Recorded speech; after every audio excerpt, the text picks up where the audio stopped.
సామెతలు 21వ అధ్యాయము 2వ మాటను చదువుకుందాం.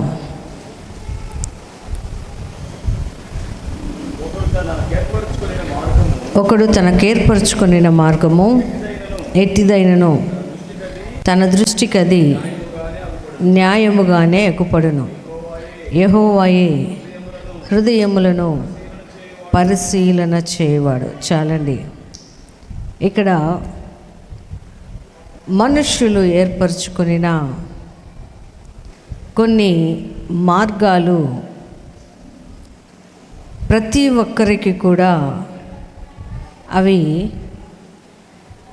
సరి అయినవే అని తన దృష్టికి అనిపిస్తుంది అని ఇక్కడ సామెతల్లో వ్రాసారు. అయితే చివరికి మన హృదయాలని పరిశీలన చేసేది మాత్రం దేవుడే అంటున్నాడు. అయితే మనుషులు ఏర్పరచుకొనిన 5 మార్గాలని ఒకసారి మనము ధ్యానము చేద్దాం. ఏమిటి మనిషి ఏర్పరచుకొనిన 5 మార్గాలు? అవి వారి దృష్టికి ఎలా ఉన్నాయి అనేది కొన్ని మాటల్ని 5 మాటల్ని ధ్యానము చేద్దాం. హబక్కూకు గ్రంథము 2వ అధ్యాయము 5వ వచనమును చదువుకుందాం. హబక్కూకు 2వ గ్రంథము 2వ అధ్యాయము 5వ వచనం. ద్రాక్షారసము మోసకరము, తనను బట్టి అతిశయించువాడు నిలువడు. అటివాడు పాతాళమంతా విశాలముగా ఆశ పెట్టును, మరణమంతగా ప్రబలినను తృప్తి నొందక సకల జనములను వశపరుచుకొనును, సకల జనులను సమకూర్చుకొనును. చాలండి. ఇక్కడ మనము చూస్తే 5 మాటలు మనకి కనబడుతూ ఉన్నాయి. మొదటి ఏమిది అంటున్నాడు? ద్రాక్షారసము మోసకరము అంటున్నాడు. మనుషులు తన దృష్టికి ఏది చేస్తున్నా అది మంచిదే అన్నట్టు, ఇది న్యాయమే అన్నట్టు బ్రతకడానికి ఒక మార్గాన్ని ఎంచుకుంటాడు. ఏమిటి ఆ మార్గం అంటే, చాలామంది త్రాగుడు అనే వ్యసనానికి బానిసలైపోయి దానికి ఒక మాటని జోడిస్తారు. ఏమిటి ఆ మాట అంటే, మేము పని చేసి అలసట వల్ల ఒళ్ళు నొప్పులు వస్తాయి, ఆ నొప్పులు తెలియకుండా ఉండాలి అంటే ఈ దేహానికి కాస్త మత్తిస్తే అలసట తీరుతుంది అని చాలామంది పులిసిన లేకపోతే పులియబెట్టిన ద్రాక్షారసమును తాగి మత్తులుగా ఉంటూ దానిని సమర్థించుకుంటూ ఇది నా శరీరానికి మంచిది, నా ఒంటి నొప్పులకు మంచిది అంటూ చాలామంది మోసములో బ్రతుకుతూ ఉంటారు. దానిని దేవుడు అంటున్నాడు, ప్రతి మనిషి కూడా ఈ పులియబెట్టిన ద్రాక్షారసము త్రాగడం అనేది మంచిది కాదు అని గ్రహించుకోక ఆ మోసకరమైన దానిలో బ్రతుకుతూ కూడా ఏం చేస్తూ ఉంటారు, ఇది నా శరీరానికి నొప్పులు తెలియకుండా, అలసట తెలియకుండా ఉపయోగపడుతుంది అని తను చేస్తున్న పనిని సమర్థించుకోవడానికి ఈ మాటలని చాలామంది కూడా ఉపయోగించుకుంటూ ఉంటారు. అయితే దేవుడు అంటున్నాడు, ద్రాక్షారసము మోసకరము. ఎలా మోసము చేస్తుంది ద్రాక్షారసము అంటే, మనిషికి విచక్షణ అనేది లేకుండా చేస్తుంది. అంటే ఎదురుగా ఉన్నది ఎవరు అనేది గుర్తించనీయకుండా చేస్తుంది ద్రాక్షారసం. మత్తులో ఉన్నప్పుడు తల్లి చెల్లి అర్థము కాదు, ఏది పడితే అది ఏం చేస్తుంటారు, మాట్లాడుతూ ఉంటాడు. అందుకు దేవుడు అంటున్నాడు, ఈ ద్రాక్షారసము మోసకరం అనేది. బైబిల్లో 2 రకాల ద్రాక్షారసాలు ఉన్నాయి. ఒకటి ఏమిటంటే శ్రేష్టమైన పులియబెట్టని ద్రాక్షారసము, రెండవది పులిసిన ద్రాక్షారసము. అయితే పులిసిన ద్రాక్షారసము తాగడం వలన మనిషి మోసపోతున్నాడు అని ఎప్పుడు తెలుస్తుందో తెలుసా? తన ఆరోగ్యము పాడైపోయిన తర్వాత తెలుస్తుంది. తనకిది తెలియని రోగాలు వచ్చిన తర్వాత అర్థమవుతుంది.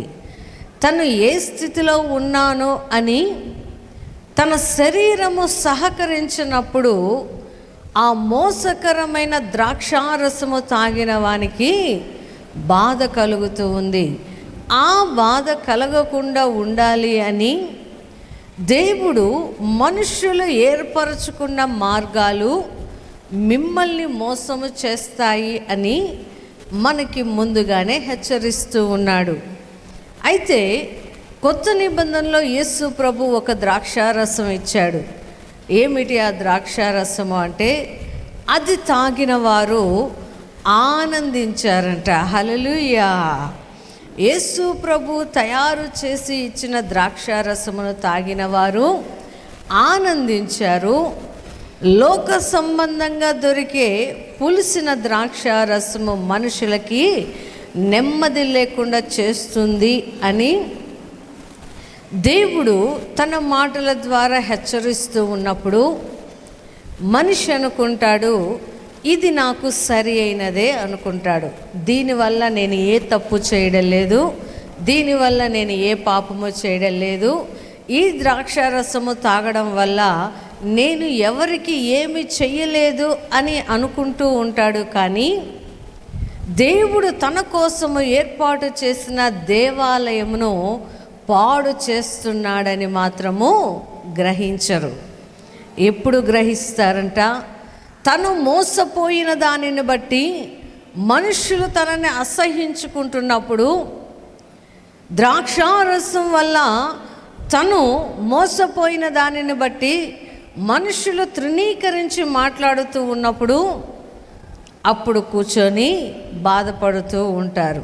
అంటే అప్పటికి ఆరోగ్యము అయిపోతుంది, వయసు అయిపోతుంది, కుటుంబము పాడైపోతుంది, కుటుంబము అనేక రకాల శ్రమలు పాలవుతారు, నిందల పాలవుతారు, పిల్లలు అవమానింపబడుతూ ఉంటారు. ఎందుకంట ఈ మోసకరమైన ద్రాక్షారసమును ఎవరైతే ఎక్కువగా ఆపేక్షిస్తూ ఉంటారో వారు ఆ మార్గములో నడుస్తూ కూడా తమను తాము మోసము చేసుకుంటూ ఉంటారు. అందుకే దేవుడు అంటున్నాడు, మనుష్యుడు తన కొరకు ఏర్పాటు చేసుకున్న మార్గము అది ఎట్టిదైనా కూడా ఇది మంచిదే అని మనుషులు అనుకుంటూ ఉంటారంట. అయితే మనుషులు తమను తాము మోసము చేసుకుంటూ శరీరమును పాడు చేసుకుంటూ ఉంటారు, బంధాలను పాడు చేసుకుంటూ ఉంటారు, దేవుని సన్నిధికి దూరంగా బ్రతుకుతూ ఉంటారు. అయితే యేసయ్య చూపించిన మార్గము ఆయన దగ్గరికి మనల్ని చేరుస్తుంది అని బైబిల్ లేఖనాలలో యోహాను అరణ్యములో కేకలు వేస్తూ ప్రకటిస్తూ ఉంటాడు. హల్లెలూయా! అందుకే ఆయన అంటున్నాడు, మీరు ఏర్పరచుకున్న మార్గాలు కాదు, నేను మీ కొరకు సిద్ధపరిచిన మార్గంలో మీరు వస్తే మోసపోరు అంటున్నాడు. హల్లెలూయా! మోసపోవడం అంటే ఏం లేదండి, చాలామంది తనను తాను మోసం చేసుకుంటూ కూడా నేను బాగానే ఉన్నాను అనుకుంటారు. అందుకనే దేవుడు అంటున్నాడు, నిన్ను నీవు మోసము చేసుకోకు, ఎందుకంటే ఆ ద్రాక్షారసము నిన్ను పాడు చేస్తుంది, నీ గృహాన్ని పాడు చేస్తూ ఉంది. చాలా కుటుంబాలు కూడా ఈ మోసకరమైన ద్రాక్షారసమును ఆపేక్షించడం వలన భార్య, బిడ్డలు, పిల్లలు అందరూ కూడా విడిపోయి మనశ్శాంతి లేకుండా బ్రతుకుతూ ఉన్నారు. అయితే యేసయ్య ఇచ్చిన ద్రాక్షారసము ఏమైందంట, కరువులో కూడా అంటే అయిపోయినప్పుడు దేవుడు తయారు చేసి ఇచ్చిన ద్రాక్షారసము అక్కడ ఉన్న కానా విందులో ఉన్న వారందరికీ ఎలా ఉందంట, రుచిగా ఉందంట, వారి హృదయాలకి సంతోషాన్ని ఇచ్చిందంట. హల్లెలూయా. అంటే ఒక ద్రాక్షారసమేమో లోకములో నిన్ను చెడ్డవాడిగా చూపిస్తూ ఉంటే, యేసయ్య ఇచ్చే ద్రాక్షారసము మాత్రము నిన్ను ఆయన సన్నిధిలో ఆనందింపచేస్తూ ఉంటుందంట. ఎందుకంటే అక్కడి వారు యేసు ప్రభు ఇచ్చిన ద్రాక్షారసమును త్రాగుతూ అంటున్నారు, అదేంటయ్యా, వివాహానికి వచ్చిన తర్వాత ముందుగా అంత మంచి ద్రాక్షారసం ఇస్తారు, అయిపోతుంది ఇంకా ద్రాక్షారసము అంటే చెడిపోయింది ఇస్తారు కదా, మీరైతే ఏంటి చివరి దాకా కూడా అందరూ కడుపు నిండా తాగేదాకా కూడా శ్రేష్టమైన మంచి ద్రాక్షారసాన్ని ఇచ్చారే అని ఆ కానా విందును ఏర్పాటు చేస్తున్న పెద్దలని అక్కడికి వచ్చిన వారు అడుగుతూ ఉన్నారంట. హల్లెలూయా.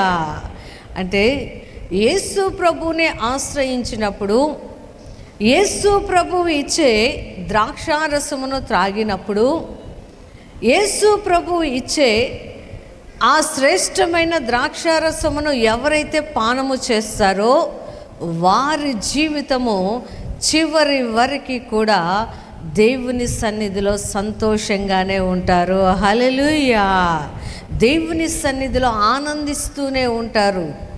అందుకే దేవుడు అంటున్నాడు, మనుష్యుడు ఏర్పరచుకున్న మార్గంలో నడిస్తే ఆ మనిషి తనకు తాను మోసము చేసుకోవడానికి కొన్ని క్రియలు చేస్తూ కూడా ఇది సరి అయినదే అనుకుంటాడంట.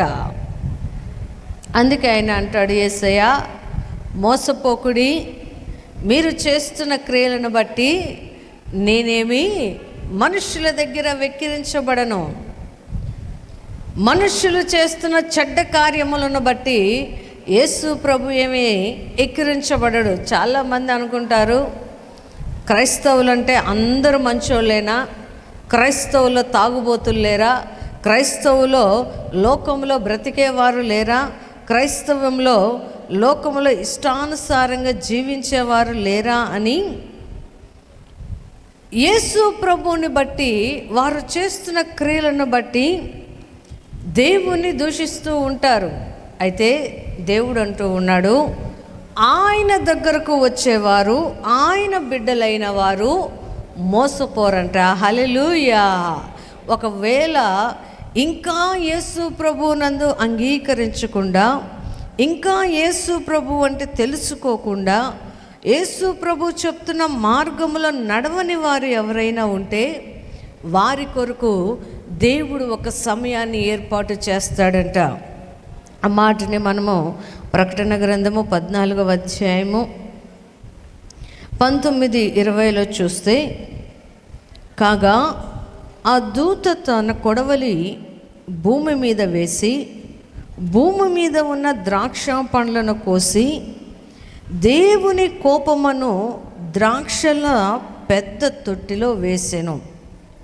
ఇక్కడ చెబుతూ ఉన్నాడు, మోసకరమైన ద్రాక్షారసము తాగి మోసపోయిన వారు యేసు ప్రభు వచ్చే సమయానికి కూడా వారు మారు మనసు పొందలేదనుకోండి, దేవుడు ఏం చేస్తాడంట, కోపము, ఆయన కోపం అనే తొట్టిలో వాళ్ళని వేసి ఏం చేస్తాడంట, నలగ కొడతాడంట. యేసు ప్రభు ద్రాక్షారసము తాగొద్దని ఎక్కడ చెప్పాడయ్యా? సారాయి తాగొద్దని ఎక్కడ చెప్పాడయ్యా? మందు తాగొద్దని ఎక్కడ చెప్పాడయ్యా? బైబిల్లో ఏమన్నా రాసుంచాడా? లేకపోతే ఏమన్నా ఎవరికైనా చెప్పాడా? యేసు ప్రభువే ద్రాక్షారసం తయారు చేసి ఇచ్చాడు కదా అని మోసకరమైన మాటలు మాట్లాడే మనుషులు మనము చూస్తూ ఉన్నాము. అయితే యేసు ప్రభు ఇచ్చే ద్రాక్షారసము మనుషులను మోసము చేయదు, కానీ మనుష్యుడు మత్తు కలిగిన ఆ ద్రాక్షారసమును తాగినప్పుడు తనను తాను మోసము చేసుకుంటూ బ్రతుకుతూ చనిపోయాడు అనుకోండి, లేకపోతే బ్రతికి ఉన్న యేసు ప్రభు వచ్చే దినానికి దేవదూత కంట కొడవలి ఇస్తాడంట.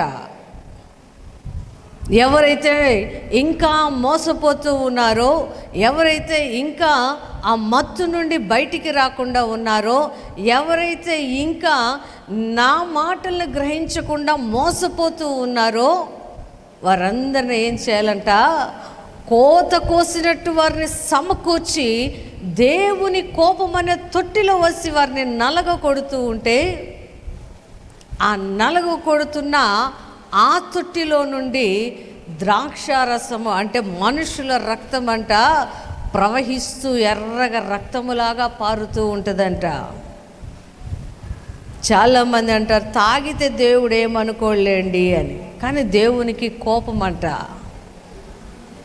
మనిషి దేవుని చేత ఏర్పాటు చేయబడిన మనిషి, దేవుని మహిమయ్య ఉన్న మనిషి, దేవుని రూపమైన మనిషి అపవాది చేతిలో మోసపోతూ ఉంటే ఖచ్చితంగా దేవునికి కోపం వస్తుంది. ఎందుకంటే తల్లిదండ్రులు కొడుకు బాగా సంపాదించాడు అనుకోండి, వాడు ఏదైనా బిజినెస్ పెట్టడానికి పార్ట్నర్స్ని పెట్టుకొని ఆ పక్కనున్న పార్ట్నర్ వాడిని మోసం చేస్తూ ఉంటే ఒకసారి చూస్తారు, రెండోసారి చూస్తారు, మూడోసారి తల్లిదండ్రులు ఏమంటారు, ఎన్నిసార్లు మోసపోతావురా, నీకు బుద్ధి లేదా, నీకు జ్ఞానం రాలేదా అని ఏం చేస్తారు, దండిస్తారు. ఆ సహవాసము విడిచిపెట్టమని కుమారుణ్ణి దండిస్తారు. అది కోపము చేతనైనా ప్రేమ చేతనైనా. యేసు ప్రభు కూడా అదే చెబుతున్నాడు, ద్రాక్షారసము మిమ్మల్ని మోసము చేస్తుంది, దాని నుండి నీవు తప్పించబడితే నా మార్గంలో శ్రేష్టమైన ద్రాక్షారసమును తాగుతావు. ఒకవేళ నువ్వు ఇంకా మారు మనసు పొందకుండా అలానే ఉంటే నా కోపము చేత నిన్ను నలగగొడతాను అంటున్నాడు ఆయన. కాబట్టి మనిషి తను ఏర్పరచుకున్న మార్గములో అదే న్యాయము అదే నీతి అని బ్రతకకుండా వాక్యము ఏమి చెబుతుంది అనేది మనము తెలుసుకోవాలి. రెండవ మాటని మనం ఒకసారి చూస్తే, మొదటిది ద్రాక్షారసము చేత మనిషి మోసపోతూ ఉన్నాడు. రెండవది తనను బట్టి అతిశయిస్తూ ఉంటాడంట మనిషి. అతిశయం అంటే ఎలా వస్తుందంట, బైబిల్లో అంటాడు కొంతమందికి ఉన్న గుర్రాలను బట్టి రథములను బట్టి అతిశయపడుతూ ఉంటారు అని. కానీ ఇక్కడ అతిశయమును గురించి దేవుడు యాకోబు పత్రిక 4వ అధ్యాయము 16వ వచనములో మాట్లాడతాడు. ఇప్పుడైతే మీరు మీ డంబముల యందు అతిశయపడుచు ఉన్నారు. అంటే మనిషి ఎక్కడ అతిశయపడతా ఉంటాడంటే ఎక్కువగా డంబము అంటే వారికి కలిగిన దానిని బట్టి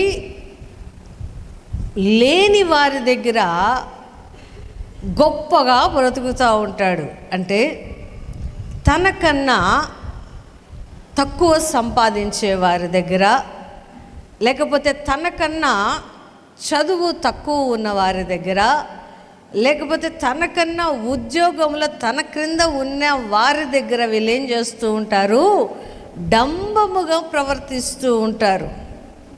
అయితే దేవునికి ఆ డంబం అనేది చాలా అసహ్యమంట. సామెతల గ్రంథమును 30 అధ్యాయము 29-31లో దానిని గురించి, డంబము కలిగిన 3 జీవులను గురించి దేవుడు చెప్తాడు. అది ఒకటేమిటంటే షోనంగి కుక్క, రెండవది మేకపోతు, మూడవది సైన్యమునకు ముందు నడిచే రాజు. షోనంగి కుక్క అంటే అడవిలో వేటాడగలిగిన మంచి శక్తి కలిగినది. అది అదేమనుకుంటుందంట, నేను వేటకి వెళ్తే తిరిగి ఒట్టి చేతులతో రాను, నేను వేటకి వెళ్తే నా కడుపు నిండా దాన్ని తినేసేయాలి. ఎలా తినేసేయాలంట, మరలా అది కక్కేంత వరకు నేను తినగలుగుతాను అని. ఈ షోనంగి కుక్క అనేది అడవిలో ఉన్నప్పుడు అన్ని జంతువుల కన్నా డంబంగా ఉంటుందంట. ఈ రోజుల్లో చాలామందికి తిండి ఏంటంట, ఎవరు ఎక్కువ తింటే అంత గొప్ప అంట. ఎవరు బాగా ఒక 5 స్టార్ హోటల్లో తింటే అంత విలువంట. ఈ కుక్క కూడా అదే అనుకుంటుందంట. ఏమని, ఈ జంతువులన్నిటికంటే కూడా నేను కడుపు నిండా తినగలుగుతాను, బాగా వేటాడగలుగుతాను. అందుకే యేసు ప్రభు ఈ తిండిని గురించి ఒకసారి అంటాడు, మీరు సిగ్గుపడవలసిన వాటి యందు అతిశయపడుచు ఉన్నారు. మీరు సిగ్గుపడవలసిన విషయాల యందు చాలా గొప్పగా చెప్పుకుంటూ ఉన్నారు. అతిశయం అనేది మనిషికి డాంబికంగా బ్రతకడానికి ఉపయోగపడుతుంది. అతిశయంగా మాట్లాడేవారు, అతిశయంగా ఉండేవారు దేవుని సన్నిధిలో నిలవలేరంట. హల్లెలూయా, నిజమే. ఎందుకంటే మందిరానికి వచ్చినప్పుడు సమయానికి ఏం భోజనం ఉండదు. మందిరము ప్రార్థన అంతా అయిపోయిన తర్వాత భోజనాలు పెడతాయి. సంఘాలు భోజనాలు ప్రార్థనలు అయిపోయిన తర్వాత పెడతారు. అంటే సంఘానికి వచ్చే వారికి తిండి మీద అంత ధ్యాస, అతిశయము ఉండదు. లోకంలో ఉండేవారికి చూడండి, సమయానికి భోజనము ముందుకు రాకపోతే ప్లేట్లు పైకి లేస్తాయి. మన పై ఫ్లోర్ దాకా పోయి కింద పడుతుంటాయి. ఎందుకంటే అతిశయం, నాకు సమయానికి రావాలి, నాకు కరెక్ట్గా ఉండాలి, నాకు ఇది అది అని ఏం చేస్తూ ఉంటాడు, తనకు కలిగిన బలమును బట్టి కానీ జ్ఞానమును బట్టి కానీ ఈ షోనంగి కుక్క ఎలా అయితే అతిశయపడుతూ ఉంటుందో మనిషి కూడా అలా అతిశయపడతాడంట. ఆ తర్వాత మేకపోతు ఎలా ఉంటుంది, గొర్రెల్లో కానీ మేకల్లో కానీ కలిపినప్పుడు అన్నిటికంటే కొంచెం ఎత్తు ఉంటుంది.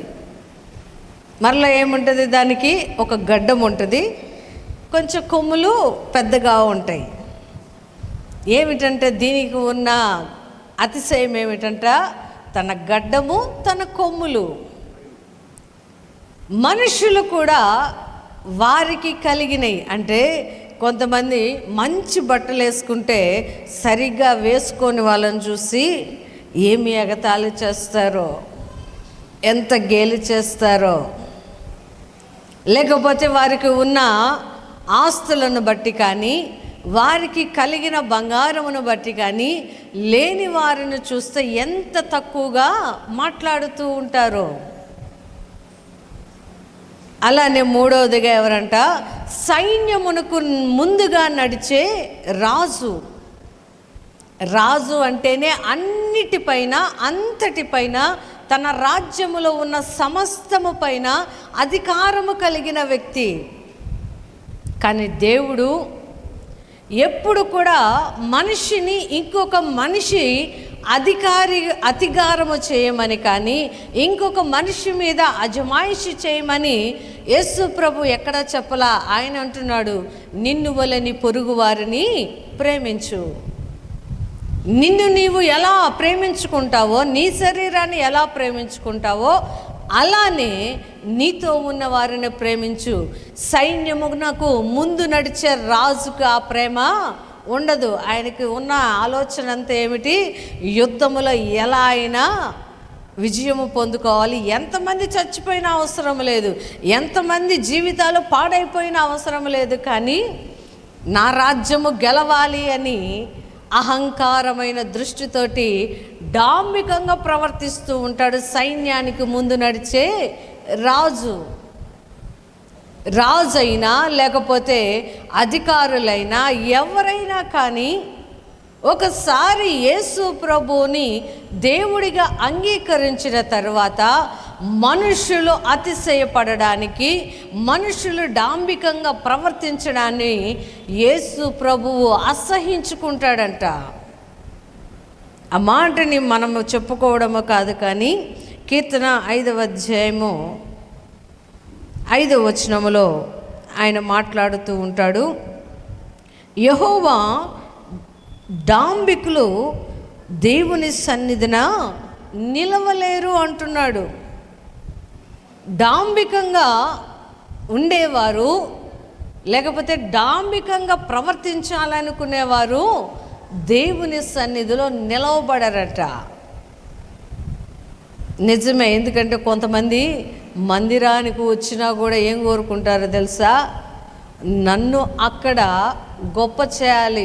ఎందుకంట నేను ఒక 10,000 ఇచ్చాననో, 5,000 ఇచ్చాననో, ₹1,00,000 ఇచ్చాననో, లేకపోతే 10 లక్షలు ఇచ్చాననో నా గురించి అక్కడ చెప్పాలి, నాకు స్పెషల్గా ఒక కుర్చీ వేయాలి, నన్ను వారు గౌరవించాలి అని చాలామంది కోరుకుంటూ ఉంటారు. ఒకవేళ ఆ ఇచ్చినప్పుడు ఆ సేవకుడు వారిని గురించి చెప్పలేదనుకోండి, లేకపోతే వారిని గురించి పొగడలేదనుకోండి, నెక్స్ట్ ఆదివారము సంఘంలో ఆ మనిషి కనబడడు. ఎందుకంటే డాంబికంగా బ్రతికే వాళ్ళు, మనుషుల కోసం బ్రతికేవారు దేవుని సన్నిధిలో నిలబడరు. హల్లెలూయా. ఇది కూడా మనిషి తన కొరకు ఏర్పాటు చేసుకున్న మార్గము. తన కొరకు ఏర్పాటు చేసుకొని అంటాడు, అయ్యా దేవుని సన్నిధిలో అలా ఉండకూడదు అంటే ఆయన అంటాడు, నేను ఇంత డబ్బు ఇచ్చాను కదా, నాకు గౌరవం లేదా అంటాడు. నేను ఇంత ఆస్తిని తీసుకొచ్చి ఇచ్చాను కదా, నాకు ఆ మాత్రం మర్యాద ఇవ్వరా అంటారు. ఎవరికి ఇచ్చారు? ఎవరికి చేశారు? దేవుని పనికి వారు ఇచ్చింది తిరిగి దేవునికి పని కొరకే చేయబడుతుంది, కానీ అది మనుషుల కొరకు ఉపయోగించడము కానీ లేకపోతే ఇంకొక దానికి ఉపయోగించడము కానీ ఏ సేవకులు కూడా చేయరు. కానీ డాంబికంగా బ్రతికేవారు వీటన్నిటిని కోరుకుంటారు కాబట్టి వారిని కూడా దేవుడు అసహించుకుంటూ ఉన్నాడట. 3వ మాటని మనము చూద్దాం. పాతాళమంతా విశాలముగా ఆశ పెట్టును. ఎవరు పెడతారంటే పాతాళమంత విశాలముగా ఆశ పెడతారంట మనుషులకి. ఇది కూడా చాలామంది ఇక్కడ పడిపోతుంటే ఈ విషయాల్లో పడిపోతూ ఉంటారంటే, దేవుడు తమకి ఇచ్చిన జీతమును బట్టో లేకపోతే వారు చేస్తున్న పనికి దేవుడు వారికి ఇచ్చిన కష్టార్జితమును బట్టో చాలామంది తృప్తిగా ఉండరు. కొంతమంది స్కీములు కట్టమంటూ ఉంటారు. ఇళ్ళకొచ్చి మీరు ఇంత కడితే మీకు దీనికి వడ్డీ వేసి ఇస్తాము అంటారు. ఏం చూపిస్తూ ఉన్నారు? పాతాళమంత ఆశ.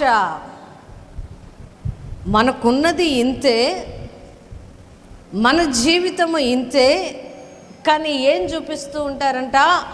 ఆశను చూపిస్తూ ఉంటారు. ఒకవేళ ఎవరైనా పోయి అట్టెట్టిస్తాడమ్మా నీకు అన్నావు అనుకో, ఇస్తారయ్యా, ఖచ్చితంగా ఇస్తారు. వాళ్ళు మోసం చేసేవాళ్ళు కాదయ్యా. ఒకసారి 5,000 ఇస్తే వడ్డీతో సహా తిరిగి ఇచ్చాడయ్యా. ఇంకొకసారి 10,000 ఇస్తే వడ్డీతో సహా తిరిగి ఇచ్చాడయ్యా. వాడు ఏం చేస్తున్నాడు? నిన్ను పాతాళములోనికి లాగడానికి నీకేం చూపిస్తూ ఉన్నాడు? ఆశ చూపిస్తూ ఉన్నాడు. 1,00,000 రూపాయలు ఇచ్చావనుకో, ఇస్తున్నాడు కదా అని నీకు కనబడను కూడా కనబడరు. ఎందుకంటే హైదరాబాదులో మాకు ఎదురు ఉన్న లైన్లో వాళ్ళది సొంత ఇల్లే, సొంత గృహమే, చిట్టీలు వేస్తూ ఉంటారు. అయితే అందరూ ఏం చేశారు? 1,00,000 రూపాయలు ఇంట్లో ఆడవాళ్ళు పాపం దాచిపెట్టుకున్న డబ్బులు, లేకపోతే మగవాళ్ళకి తెలిసి కట్టేవి, ఇవన్నీ ఉంటాయి కదా. అలా ఒక కుటుంబం దగ్గర చిట్టి కడతా ఉన్నారు అందరూ. వాళ్ళు ఏం చేశారంటే, మనుషులు వారిని నమ్ముతున్న దానిని బట్టి ఒక్కొక్కరు 1,00,000 నుండి 5 లక్షలు, 10 లక్షలు అలా చిట్టీలు వేయడం వీరు ప్రారంభించారు. ప్రారంభించిన తర్వాత ఆ చిట్టీల దగ్గర కూడా 10 మంది 5 మంది ఉండరు, 100ల మంది ఆ చిట్టీల దగ్గర ఉంటారు. అలా మనుషులకి ఆశ చూపించినప్పుడు అందరూ కూడా ఇదేదో బాగుంది, చిట్టి పాడుకుంటే మన డబ్బులు మనకు వస్తాయి, నిదానంగా కట్టచ్చు అని మనుషులందరూ పాపం తెలియకుండానే కడితే భార్యాభర్తలు దాదాపుగా 4-5 కోట్ల రూపాయలు సమకూర్చుకొని రాత్రికి రాత్రి ఆ హైదరాబాద్ విడిచి వెళ్ళిపోయారు. ఉదయాన్నే అందరిళ్ళకి వచ్చి లబోదిబోమంటున్నారు. ఎందుకు? ఆశ, పాతాళమంతా ఆశ లోకము చూపిస్తూ ఉన్నప్పుడు ఆ పాతాళమంతా ఆశ ఇది నిజమా కాదా అని చాలామంది గ్రహించుకోరు. ఈ గ్రహించుకోకుండా ఉండే మొదటి వరుసలో క్రైస్తవులే ఉంటారు. అన్నిటినీ నమ్ముతారు. దేవుడు అంటాడు, నీవు నమ్మేటప్పుడు నీకు అది మేలుకరంగా అనిపిస్తూ ఉన్నప్పుడు దాన్ని ఏం చేయాలంట? పరిశోధించి పరిశీలించి అది మేలైనదా కాదా అని చేపట్టాలంట క్రైస్తవుడు. లోకము ఆశ చూపిస్తూ, లోకము మనకి పాతాళమంత ఆశ చూపించి పాతాళానికంట తృప్తి ఉండదంట. ఆ మాటని మనము సామెతలు 27:20 చూద్దాం. సామెతలు 27:20 పాతాళమునకును అగాధ కూపమునకు తృప్తి కానేరదు, అలాగునే నరుల దృష్టి తృప్తి కానేరదు. పాతాళానికి ఏముంటుందంటే ఏం లేదంట, తృప్తి లేదంట. మనిషి హృదయము కూడా పాతాళముగా మారితే మనకు వచ్చిన దానిలో తృప్తిగా ఉండరండి. మనకి కలిగిన దానిలో, దేవుడు మనకి ఇచ్చిన దానిలో తృప్తిగా లేకుండా ఇంకొక 10 రూపాయలు వస్తాయి అని 1000 రూపాయలు పోగొట్టుకుంటూ ఉంటారు. అప్పుడొచ్చి మళ్ళీ అంటాడు, ఏంటి యేసయ్యా ఎంత మోసపోయాను, ఎందుకు యేసయ్య వాళ్ళు ఎంత మమ్మల్ని అన్యాయం చేశారు, ఎంత మోసం చేశారు అని యేసు ప్రభు దగ్గరకు వచ్చి బాధపడుతూ ఉంటారు. దేవుడు ముందే చెప్పాడు కదా, మనుష్యులు ఏర్పాటు చేసుకున్న మార్గాలు, మనుష్యులు కల్పించుకున్న మార్గాలు తన దృష్టికి అవి న్యాయమే అనుకుంటాడు. ఏమి న్యాయం అంట? 10 రూపాయలు ఇస్తే ఇంకొక రూపాయి దానికి జత ఇద్ది అని మనిషి వేసుకున్న మార్గం అది. ఆ మార్గములో నీవు మోసపోయి, ఆ మార్గములో నీవు పడిపోయి, ఆ మార్గములో నీవు తప్పిపోయి దేవునిని నిందిస్తూ ఉంటారు. అలా దేవుడు మాట పడకుండానే ముందుగా మనుషులకి హెచ్చరిక చేస్తూ ఉన్నాడు. మనిషికి ఆశ ఉండొచ్చు కానీ పాతాళమంత ఆశ ఉండకూడదు.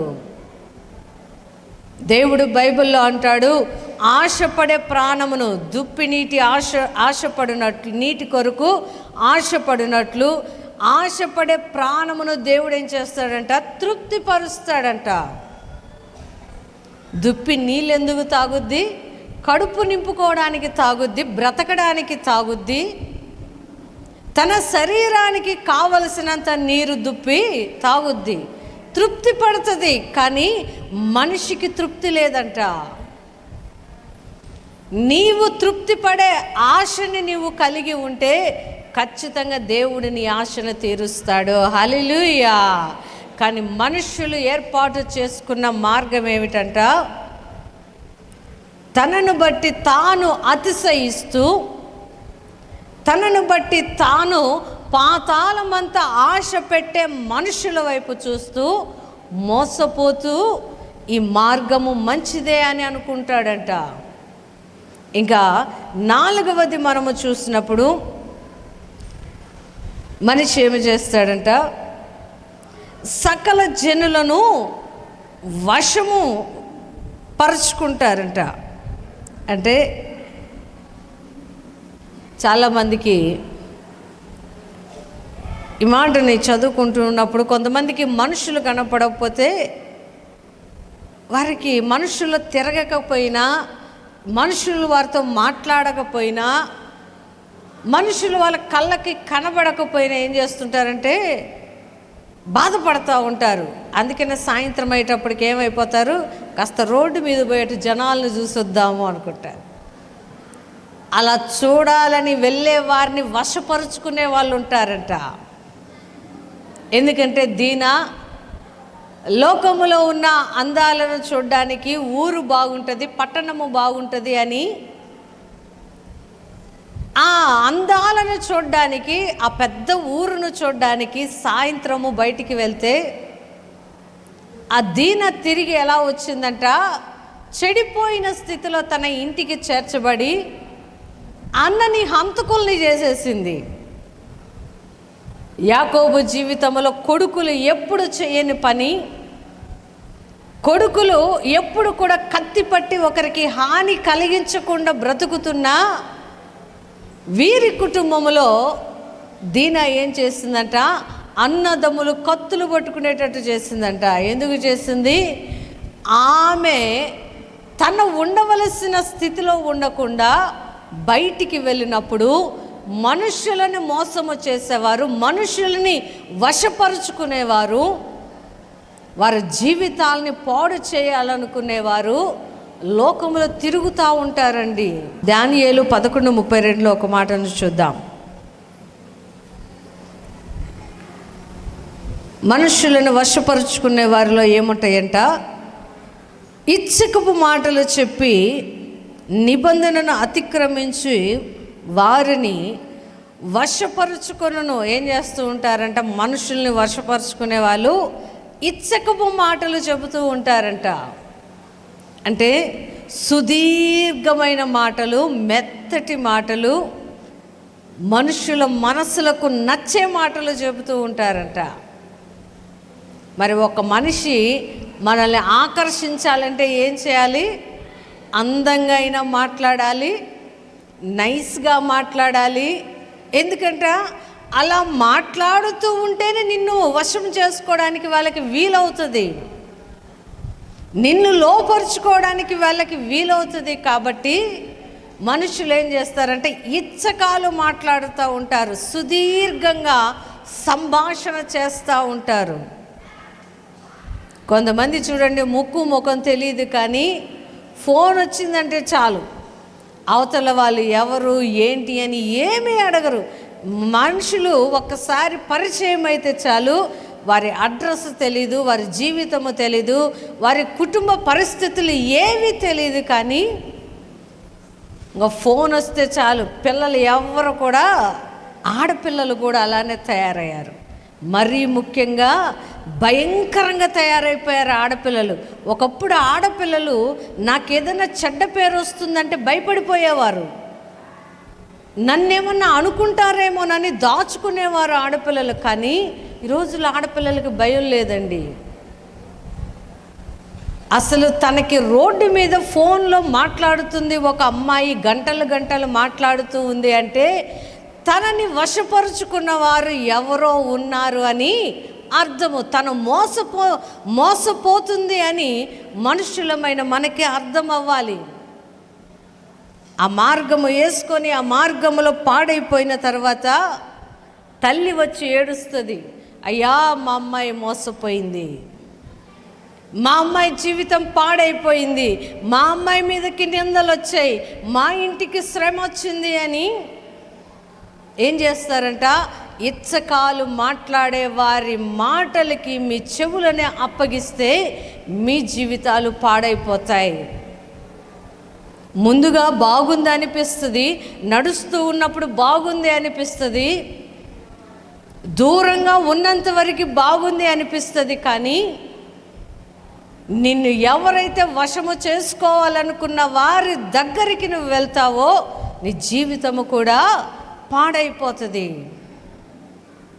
దీనా జీవితము కూడా అలానే పాడైంది. అన్న సంరక్షణలో, తల్లిదండ్రుల సంరక్షణలో ఉన్నంత వరకు ఆ కుమార్తె మంచి కుమార్తెగా ఉంది.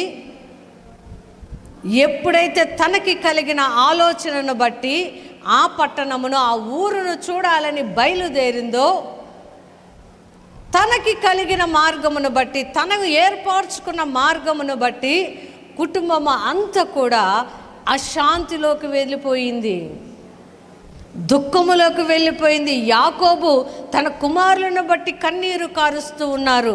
మనము ఎప్పుడు కూడా ఒక రక్తము చెందించలేని వారము, ఎవరికి కూడా హాని చేయలేని వారమి, ఇలాంటిది నా కుటుంబంలో ఎలా జరిగింది అని గుండెలు బాదుకొని ఏడుస్తూ ఉన్నాడు యాకోబు. ఈరోజు ఎవరో తెలియని వాళ్ళు, తల్లిదండ్రులకు తెలియని వాళ్ళు నీతో వచ్చి మాట్లాడుతూ ఉన్నారు అంటే ఖచ్చితంగా ఒక దినము మోసపోయి ఏడుస్తూ తిరిగి ఇంటికి వస్తావు. ఆ మార్గంలో నడుస్తుంటే మంచిది అనుకుంటావు, కానీ ఆ మార్గము నిన్ను పాడు చేసేదిగా, నీ జీవితాన్ని పాడు చేసేదిగా ఉంటుంది అని దేవుడు తన లేఖనాల్లో మనల్ని హెచ్చరిస్తూ ఉన్నాడు, మనకి బుద్ధి చెబుతూ ఉన్నాడు, మనకి భక్తి నేర్పిస్తూ ఉన్నాడు. మనము ఎలా జీవించాలి అని ప్రతి దినము ఆయన చేయవలసిన పనిని దైవజనుల ద్వారా చేపిస్తూనే ఉన్నారు. కానీ ఆ మాటలు వినడానికి ఇష్టం ఉండదు మనుషులకి. దేవుని వాక్యమును హృదయంలో ఉంచుకోవడానికి ఇష్టం ఉండదు. ఎందుకంటే దేవుని మాటలు ఎలా ఉంటాయి అంటే, కొడితే స్తుతి తీసుకొని ఒక గోడ ఎలా అయితే పగిలిపోయిద్దో అలా హృదయం పగిలిద్ది వాక్యం చెప్తే. వాక్యమేమి వెన్న పూసినట్టు, వాక్యమేమి బర్ణాలు పూసినట్టు ఉండదు, చల్లగా ఉండదు. వాక్యము గాయము చేస్తుంది, వాక్యము కొడుతుంది, వాక్యము సుత్తిలాగా మన సొట్టలని సరి చేస్తుంది. హల్లెలూయా. అలా సరి చేయాలని ఇష్టపడిన వారు ఎప్పుడు కూడా దేవుని సన్నిధిలోను కుటుంబముతోనూ సంతోషంగా ఉంటారు. తను వేసుకున్న మార్గమే సరి అయినది అని వెళ్ళిన వారు పాతాళములో పడినట్టు వారి జీవితాలు పడిపోతాయి.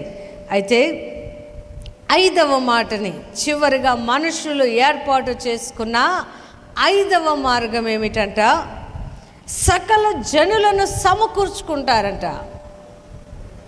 సకల జనులను సమకూర్చుకుంటారు. న్యాయాధిపతులు 3వ అధ్యాయము 13వ వచనమును. న్యాయాధిపతులు 3వ అధ్యాయము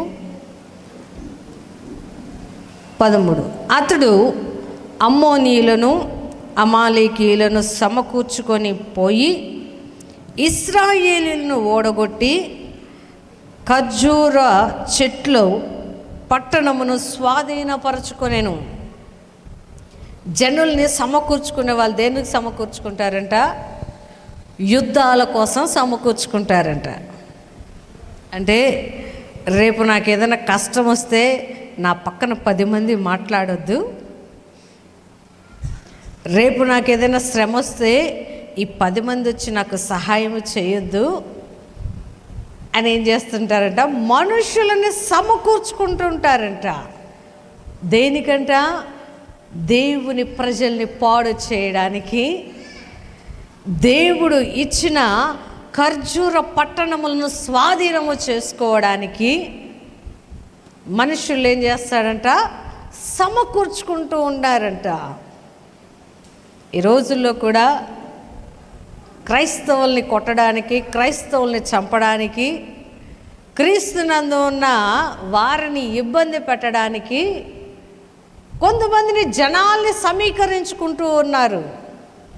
ఎందుకంట, క్రైస్తవుడు వస్తే కొట్టాలి, క్రైస్తవుడు వస్తే తిట్టాలి, క్రైస్తవుడు వస్తే ఎందుకు వచ్చావని గెంటి వేయాలి. దేనికంట? దేవుని రాజ్యమును స్వాధీనపరుచుకోవడానికి. ఈ ఎగ్లోను అనే వ్యక్తి ఎలా అయితే వచ్చాడో, ఖర్జూరపు పట్టణానికి ఎలా అయితే వచ్చాడో, ఖర్జూరపు పట్టణం అంటే యెరూషలేము అని అర్థం.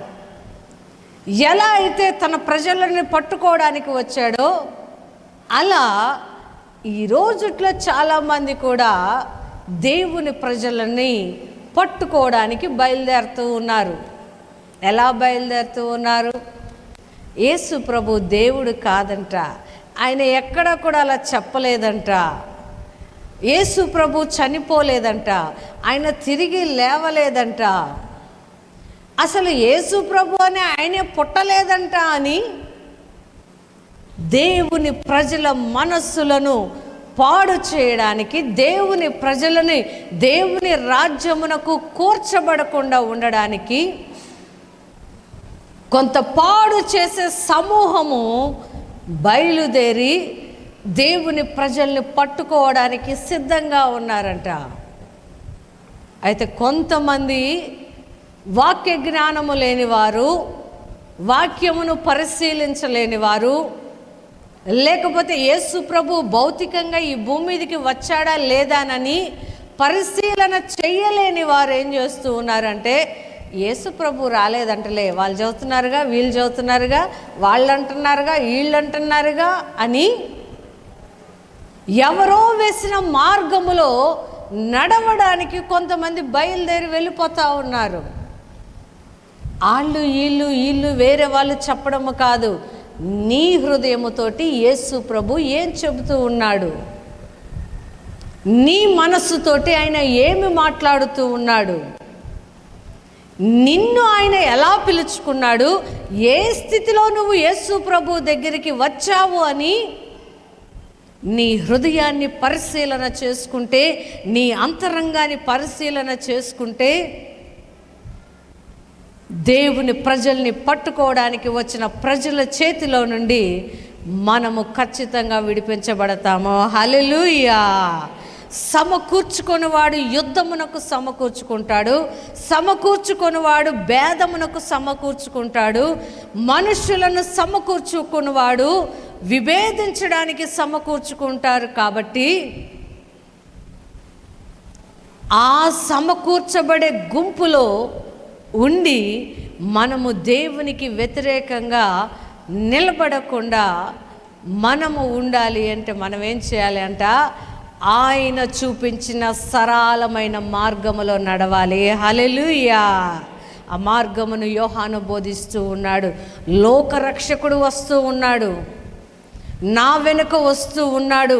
మీరు నన్ను గొప్పవాడు అనుకుంటూ ఉన్నారు, మీరు నన్ను ప్రవక్త అనుకుంటున్నారు, మీరు నన్ను రక్షకుడని భావిస్తూ ఉన్నాడు. కానీ నేనైతే నా వెనక వస్తున్న ఆయన చెప్పులు వారును ముట్టుకోవడానికి కూడా అర్హత లేని వాడిని, అంత గొప్ప వ్యక్తి మీ మధ్యకు వస్తూ ఉన్నాడు. ఎందుకు వస్తూ ఉన్నాడంట? మీ పాపములను మోసుకొని పోవడానికి, మీ పాపముల నుండి మిమ్మల్ని విడిపించడానికి, మీ పాపముల నుండి మిమ్మల్ని శుద్ధులనిగా చేసి పరిశుద్ధుడైన దేవునికి కుమారులుగా చేయడానికి ఆయన వస్తూ ఉన్నాడు. ఆయన వచ్చినప్పుడు ఆయన చేసిన క్రియలను బట్టి, పనులను బట్టి దేవుని పరలోక రాజ్యము అనే మార్గము సరళము చేయబడుతూ ఉంది అని అరణ్యములో కేక వేసి చెబుతూ ఉన్నాడు యోహాను. ఆ కేక విన్నవారు, అప్పటికి అప్పుడు బాప్తిస్మము తీసుకొని క్రీస్తు ఇచ్చిన మార్గములో నడుస్తూ రక్షణ పొందుకొని ఉన్నవారు, అలా కాకుండా మాకు తెలివితేటలు ఉన్నాయండి, మాకొక బుర్ర ఉందండి, మాకొక జ్ఞానం ఉందండి అని మనుషులు ఏం చేస్తారంట, మోసము చేసే ద్రాక్షారసమును తాగుతూ మోసపోతూ ఉంటారు. రెండవది, తనను తాను బట్టి అతిశయపడతా ఉంటాడు. దేవుడు లేడు అనుకున్న వాడికి లోకమే అతిశయము, దేవుడు లేడు అనుకున్న వాడికి తిండే అతిశయము, దేవుడు లేడు అనుకున్న వాడికి బట్టలే అతిశయము, దేవుడు లేడు అనుకున్న వాడికి బంగారమే అతిశయము. దేవుడు ఉన్నాడు అనుకుంటే తనకి ఏది కలిగినా అది దేవుని బట్టి అతిశయపడతాడు. హల్లెలూయా. మూడవది, పాతాళములాగా ఏం చేస్తాడు, ఆశలు పెట్టుకుంటూ ఉంటాడు. ఎవరో చూపించినా ఆశల మీద మనసు పెట్టుకొని దేవుడు తన చేతికి ఇచ్చిన జీతాన్ని, దేవుడు తన చేతికి ఇచ్చిన జీవితాన్ని పాడు చేసుకుంటూ ఉంటాడు తన సొంత మార్గములో వేసుకుంటే. అలానే ఏం చేస్తాడంటే మనుషుల వశములోనికి వెళ్ళి జీవితాలని పాడు చేసుకుంటూ ఉంటాడు. మనుషులను సమకూర్చుకునే గుంపులోకి వెళ్ళి దేవుని ప్రజలని దేవుని మార్గమును తృణీకరిస్తూ దేవునికి ఆయాసకరంగా బ్రతకడానికి ఇష్టపడతారు. అదే యేసు ప్రభు ఇచ్చే ద్రాక్షారసము తాగిన వాడు సంతోషంగా ఉంటాడు. యేసు ప్రభు ఇచ్చిన దాంట్లో తృప్తిగా తిని ఇంకా మిగిలింది ఎత్తి పెట్టుకుంటాడు. ఆయన ఇచ్చిన జీవితంలో సంతోషంగా ఉంటాడు. ఇచ్చకపు మాటలు చెప్పే వారికి వారి హృదయాన్ని కానీ వారి చెవులను కానీ ఎవరు, మనుషులను వశము చేసుకోవడానికి వారి మనస్సును ఎవరికి పడితే వారికి అలా వదిలేయరు. మనుషుల్ని పాడు చేయడానికి, యుద్ధాలలోకి మనల్ని నడిపించడానికి మనుషులు సమకూర్చుకునే గుంపులో మనము ఉండము. ఎందుకంటే మనకు ఒక మార్గమును ఇచ్చాడు. ఆ మార్గము జీవ మార్గము, ఆ మార్గము సత్య మార్గము. ఆ మార్గములో నడిస్తే మనము బ్రతికినంత కాలము కూడా దేవుని సన్నిధిలో సంతోషంగా ఉంటాము. హల్లెలూయా. అటువంటి కృపను దేవుడు మనకు దయచేయునుగాక. ఆమేన్.